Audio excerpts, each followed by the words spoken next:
Hello, my name is Peter Todd and my lab partner is Andrew Mickey. This is our video report for Lab 11 detectors in OPTI380A at the University of Arizona's Wyant College of Optical Sciences. In this lab, we explored different types of photodetectors and compared how they convert light into electrical signals. We worked with a pin photodiode, an avalanche photodiode, and a photoconductor, and then used a CMOS camera to study how IR filters affect imaging. For the first part of the lab, we set up an LED to run with a 10 kHz pulsed signal. We then set up both a PD and APD detector on either side of the LED to detect it, and viewed the signal on the oscilloscope. We observed that the APD had a more square, clearly defined output than the PD.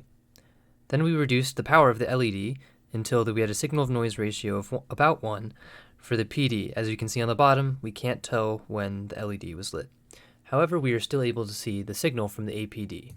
Next, we replaced the APD with another PD and connected this photodiode to the voltmeter to read the open circuit voltage. We then adjusted the amplitude of the LED using the function generator.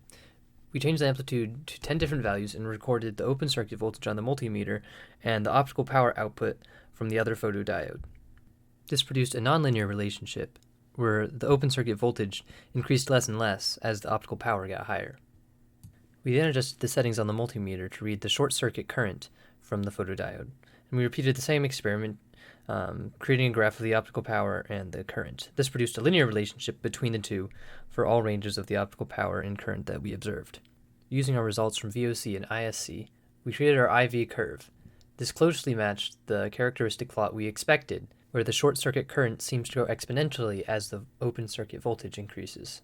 Then we replaced the pin photodiode with the photoconductor and ran the same experiment to get the open circuit voltage as a function of the output power. This closely matched our results that we got with the pin photodiode. For the last part of A, we connected a pin photodiode directly to the oscilloscope and turned on the strobe light. We observed the fall time of the strobe light using the photodiode and the signal on the oscilloscope. Then we added the resistor to the circuit, and this, changing the impedance, reduced the fall time from 3.28 milliseconds to 2.4 milliseconds with the resistor.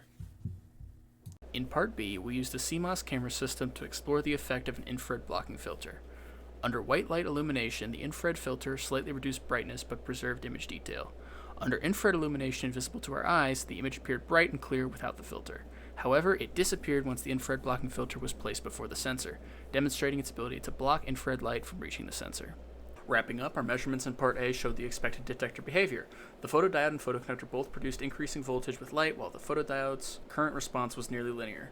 Adding a resistor in parallel to the strobe light reduced fall time from 3.3 to 2.4 milliseconds, and in Part B, the CMOS images clearly showed how the IR filter blocks infrared light. Overall, this lab gave us hands-on experience with a range of optical detectors. And it was fun. Thanks for watching.